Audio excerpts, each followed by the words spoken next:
Good morning, all the students. I'm Shivam Saxena, your political science teacher. Today, we will start our new chapter. The chapter has been taken from the first book of political science, that is Contemporary World Politics, and it is chapter number 9 of this particular book. Okay? The name of this chapter is Globalization. It's very much important chapter, one of the important chapter of this book. First things we should know what about the globalizations. देखिए there is two basic और major terms are there, globalization और liberalizations.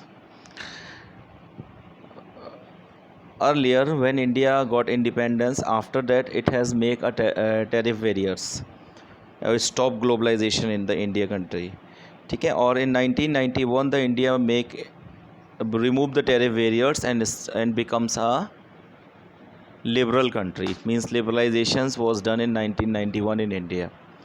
So globalization is about the flow of idea, capital, commodity and people.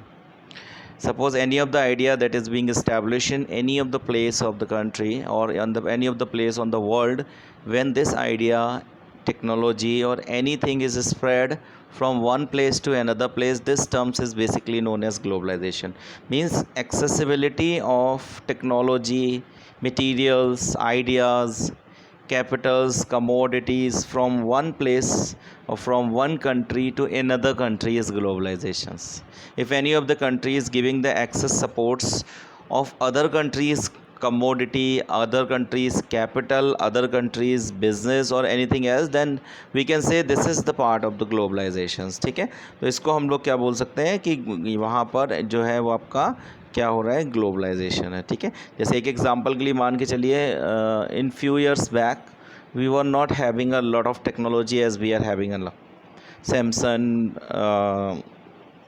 Any other countries, बहुत सारी चीज़ें जैसे Samsung है, Nokia है, Hitachi है, ठीक है, लेनोवो है, बहुत सारी कंपनीज़ के materials are available in Indian market, but these countries did not belong to the Indian companies नहीं है, लेकिन उसके बावजूद भी उनकी कमोडिटीज़ इंडिया मार्केट्स में अवेलेबल है और उन कमोडिटीज़ को हम लोग जनरली यूज़ करते हैं. तो this is all about the globalisation कि इंडिया में जब से ग्लोबलाइजेशन की शुरुआत की गई तब उन सारी कमोडिटीज़ को इंडिया में एक्सेस मिली है और तब जो फॉरेन कंट्रीज़ की कंपनीज़ थी वो इंडिया में इस्टेब्लिश हुई हैं.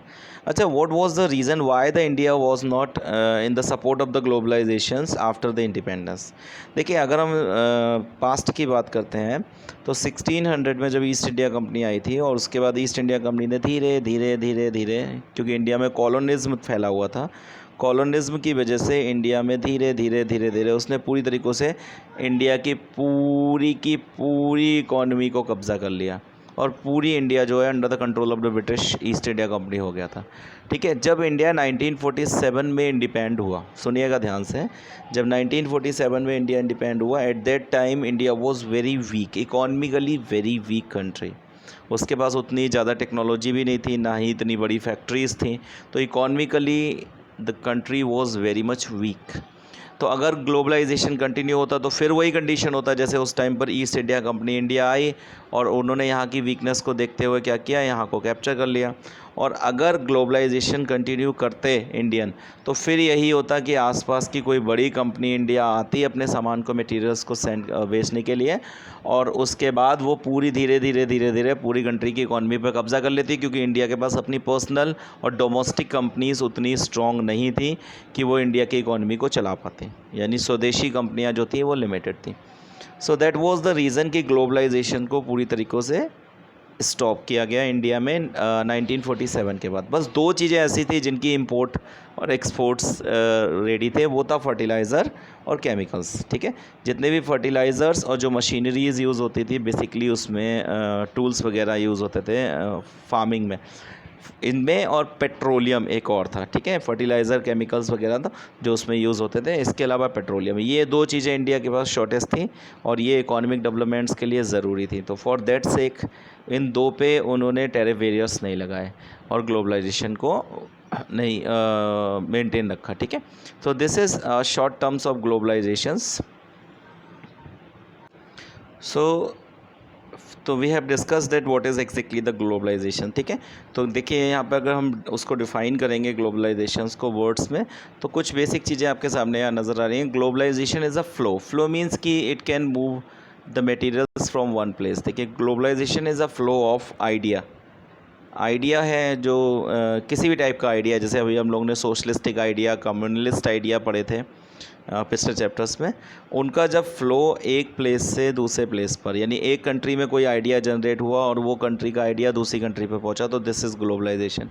कैपिटल का फ्लो होना, कमोडिटी का फ्लो होना, पीपल और टेक्नोलॉजी का फ़्लो होना, नॉलेज और इन्फॉर्मेशंस का, जब पूरे ग्लोब में इन चीज़ों के फ़्लो बिना किसी बैरियर के, यानी बिना किसी रुकावट के होते हैं, तो हम कह सकते हैं कि ये जो है आपके वो ग्लोबलाइजेशन हो रहा है। ठीक है, यानी जब हम बिना किसी रुकावट के इन सारी चीज़ों में फ़्लो करते हैं, तो ये दिस फ्लो है taken place through out the human history, but now the flow is more quick and widen.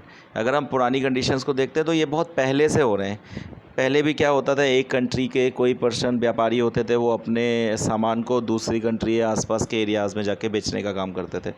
ठीक है, एक आइडियोलॉजी दूसरी जगह फ़्लो होती थी। इंडिया पे बाहर से विजिटर्स आते थे, उन्होंने इंडिया में जब आए तो इंडिया की जो कल्चर है उस पर एक पूरी बुक लिखी या उस हिसाब से पूरा आइडियोलॉजी जनरेट की। तो flow was earlier exist too, but अब जो है वो थोड़ा सा वाइडन तरीके से फ़्लो होता है। जैसे देखिए, but now the flow is more quick widen, the connectivity has increase because of the development of the communication technology. अब जो फ्लो है वो कम्युनिकेशन टेक्नोलॉजी के डेवलपमेंट की वजह से, क्योंकि एक नया सेक्टर जनरेट हुआ। देखिए, अब 1947 तक आईटी नाम का कोई सेक्टर नहीं था। अब धीरे धीरे धीरे धीरे आज आईटी एक इम्पॉर्टेंट सेक्टर बन चुका है, इंफॉर्मेशन एंड टेक्नोलॉजी, और वो भी अब आईटी ना होकर आईसीटी बन चुका है, इंफॉर्मेशन एंड कम्युनिकेशन टेक्नोलॉजी। ठीक है, तो जब टेक्नोलॉजी हाई फाई होती चली गई, यानी जो इन्फॉर्मेशन टेक्नोलॉजी थी उसमें जब कम्युनिकेशन टेक्नोलॉजी भी मर्जअप हो गई, तो एक इम्पॉर्टेंट पॉइंट्स बन गया, और जिसने एक बड़ा सा हेल्पफुल सेटलमेंट किया विद द ग्लोबलाइजेशन। ठीक है, अब देखो यहाँ पे ग्लोबलाइजेशन का एक सिंपल सा हम लोग पिक्चर्स को देखते हैं। तो अगर ग्लोबलाइजेशन है तो अकाउंटेबिलिटीज़ होगा, इंटीग्रेशन ऑफ इकोनॉमी है, एक कंट्री की इकोनॉमी दूसरी कंट्री की इकोनॉमी के साथ इंटीग्रेट होगा, आपस में वो लोग बिजनेस करेंगे, व्यापार करेंगे। ठीक है, इक्वालिटी ऑन इक्वालिटी के बेस में, मान लो इंडिया में कुछ ऐसा हो रहा है जो ह्यूमन राइट्स के अकॉर्डिंग इनइक्वल है, तो उसको अगेंस्ट कंट्री भी अपोजिशंस करेंगे। कम्युनिकेशंस, कि हम एक कंट्री से दूसरी कंट्री पे आपस में कम्युनिकेशन कर सकते हैं किसी भी टाइप के, अगर ये सब टर्म्स ऑफ ग्लोबलाइजेशन के पार्ट है। ट्रेडिंग, बायस, एड्स, रिकग्निशंस कर सकते हैं, आउटसोर्सिंग्स को यूज़ कर सकते हो, ब्रांड्स, एक कंट्री के ब्रांड्स दूसरे में जाएंगे। ठीक है, exploitations, growth, poverty, environment, monopoly parts, capitalism, culture, free trades, technologies, shrinking words.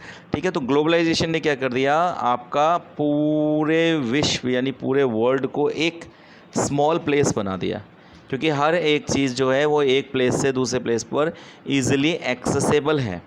अगर ये ईज़िली एक्सेसिबल नहीं होती तो हम नहीं कह सकते थे कि ग्लोबलाइजेशन होना शुरू हो गया। तो now each and every country, अब जैसे आप देख सकते हो इंडिया में बहुत से चाइनीज़ टॉयज़ एक्सेट्रा मिलते हैं, this is due to the globalisation only, क्योंकि फॉरेन ट्रेडिंग का या एमएनसी सिस्टम ग्लोबलाइजेशन से ही अडॉप्ट किया जाता है। तो मल्टीनेशनल कॉरपोरेशन है या आपका फॉरेन ट्रेडिंग्स है कि एक मटेरियल या कोई भी गुड्स है, कमोडिटी एक कंट्री में बनाई गई और उस कमोडिटीज़ को दूसरी कंट्रीज़ में सेल किया गया।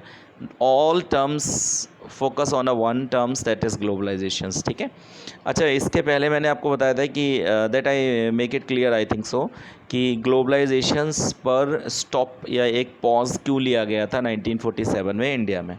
अगर वो नहीं होता तो आज फिर इंडिया इंडिपेंडेंट नहीं हो पाता। अब देखो कॉजेज़ ऑफ ग्लोबलाइजेशंस कौन कौन से हैं। पहला कॉज है हिस्ट्री। हिस्ट्री में क्या होता था कि पहले से जो ग्लोबलाइजेशन था, देखिए ऐसा नहीं है कि अभी नया टर्म है globalisation, it's a very old term. History में मैंने अभी आपको बताया था कि लोग अपने शिप से या कहीं सर एक प्लेस से दूसरे प्लेस पर व्यापार करने जाते थे, that is also a part of the globalisation.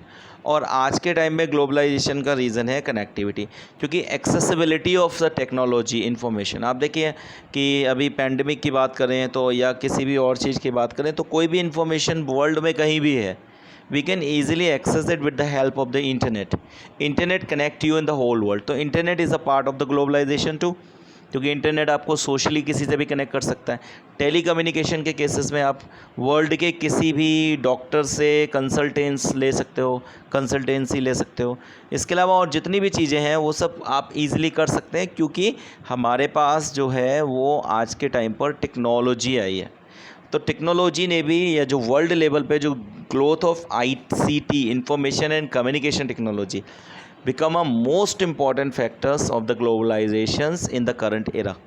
ठीक है, अर्लियर इट वाज नॉट, क्योंकि IT नाम का या ICT नाम का कोई भी सेक्टर अर्लियर नहीं था। हिस्ट्री अगर हम रिकॉग्नाइज करते हैं तो उस टाइम पर ग्लोबलाइजेशन के पीछे रीज़न हुआ करता था कि अवेलेबिलिटी ऑफ द मटेरियल्स, जैसे एग्जांपल के लिए कुछ चीज़ें यहाँ पर अवेलेबल है, वो आसपास की कंट्रीज़ में अवेलेबल नहीं है, तो कोई भी पर्सन क्या करता था, यहाँ से वो चीज़ें ग्रैब करता था, इकट्ठा करता था, कलेक्ट करता था, और उनको ज़्यादा प्राइस मिलने के चक्कर में कि भाई दूसरे जहाँ पर वो अवेलेबल नहीं है, जहाँ पर शॉर्टेज है उस रिसोर्स की, वहाँ पर उन रिसोर्सेज को वो ज़्यादा प्राइस में सेल कर देगा।